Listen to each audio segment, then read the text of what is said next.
décrit. Mais les attentes en matière de demande de justice, d'équité, les attentes sont nombreuses. Et les citoyens, à travers les différentes plateformes, les médias nous regardent et attendent de nous, tout comme les citoyens attendent du gouvernement, des réponses à leurs problèmes. Donc, Maître Morin, et je le redis, désormais, vous êtes placé à la tête de l'Office de la protection des citoyens pour apporter des solutions aux problèmes des citoyens et citoyennes.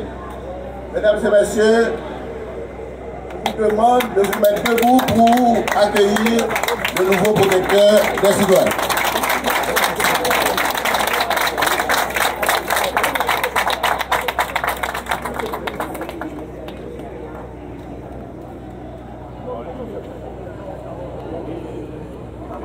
Je vous prie de vous rasseoir.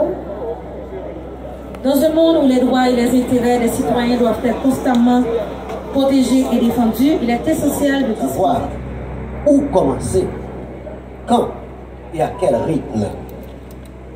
À peine une méthodologie de ramassage établie, des milliers d'autres billes sont déversées encore et encore.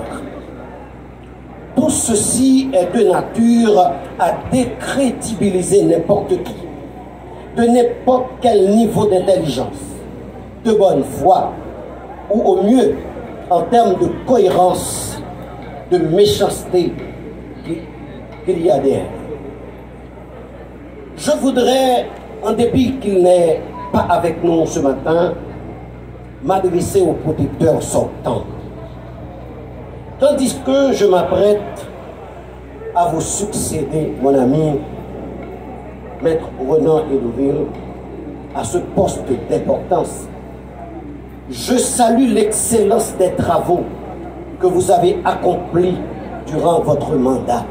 C'est un fait. Même s'il arrivait durant votre gouverne, certaines fois, que des circonstances fortuites ont bâché votre lumière. Cependant, aucune d'entre elles n'ont pu l'éteindre. Je formule donc le souhait de vous voir conserver votre auréole, votre lumière. Vous avez bâti votre vie bien avant ce poste. Vous allez la réussir encore après ce poste. Tandis que j'ai la certitude que vous allez continuer à enseigner, à défendre les droits de la personne humaine, mais surtout reprendre votre torche pour défendre la veuve et l'orphelin. Laissez votre lumière nous atteindre. Nous aurons certainement besoin de votre expérience. Monsieur l'ancien protecteur, bonne chance pour la suite. Conseil supérieur du pouvoir judiciaire, collègues magistrats, confrères, consoeurs de la presse, collègues pasteurs, mesdames, messieurs, en vos rangs, titres, grades et qualités.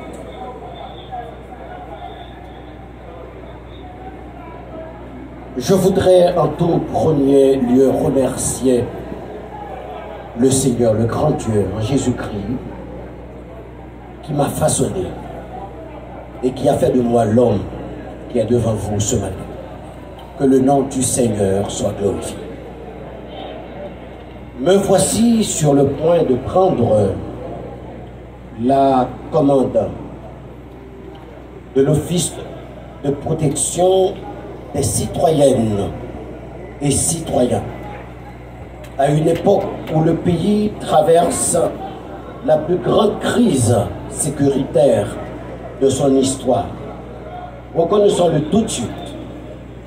Autant qu'Haïti est connu comme étant la première république noire, indépendante du monde, à ce titre, la première à avoir proclamé le principe de liberté des peuples et l'égalité d'entre les races. Autant qu'Haïti est perçu aux yeux du monde entier depuis quelque temps comme un État failli. Il est indéniable aussi que lorsqu'on évoque le concept État dans le champ administratif, il se ramène, pour faire simple, à une synthèse des différentes branches de l'administration publique. En d'autres termes, c'est la faillite de l'administration publique haïtienne en général, dont il est question aujourd'hui, celle des élites haïtiennes, sous toutes les formes. Donc, notre faillite. Nos échecs, notre incapacité de faire face aux grands défis de l'existence en tant que peuple sont palpables et tangibles aux yeux du monde entier. Ils s'apparentent à l'image de milliers de billes renversées à même le sol.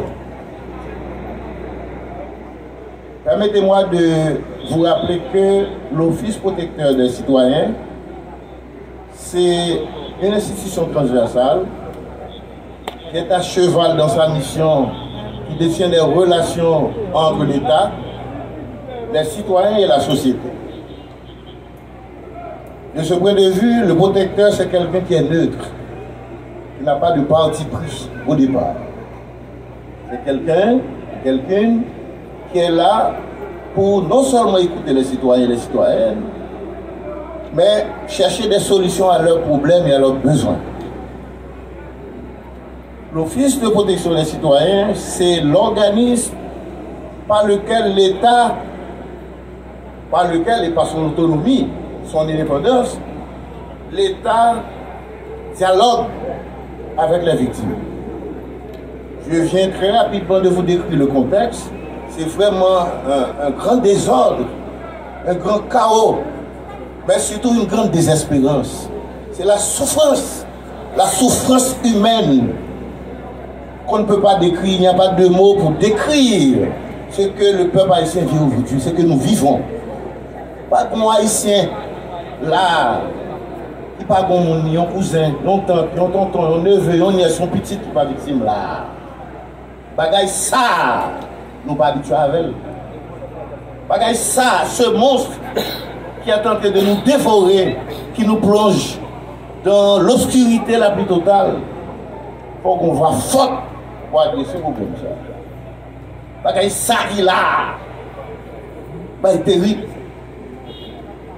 Donc c'est un contexte extrêmement difficile pour Maître Mouret, qui se passe de présentation. Je n'ai pas besoin de vous le présenter parce qu'on vient plus ou moins de faire sa trajectoire, l'homme de droit qu'il est. Mais quand même, avant de procéder officiellement à son investiture, permettez que je vous dise que Maître Mouret a fait son apparition au monde de la Bazoche, où il intégra le barreau de Port-au-Prince en tant qu'avocat. Jeune avocat militant. Il détient une licence en droit. Il a tout exercé le métier d'enseignant et journaliste aussi. Il partage son amour pour les métiers de communication, de l'enseignement et du droit au travers des passerelles comme les médias, les établissements scolaires et les cercles religieux et culturels. L'État a choisi un nouveau protecteur et de nous autres, nous pas état d'âme au niveau des organisations des droits humains, d'autant que le magistrat Jean-Wilner Morin, c'est quelqu'un qui s'est connu comme intègre, honnête, et nous pensons que l'Ibral mettez ensemble avec toute organisation de droits humains pour capable de un nouvel élan dans la question des droits humains, dans le respect principaux, dans le respect normes et également dans le respect constitution à travers le pays pour que nous avancions vers de bonnes directions.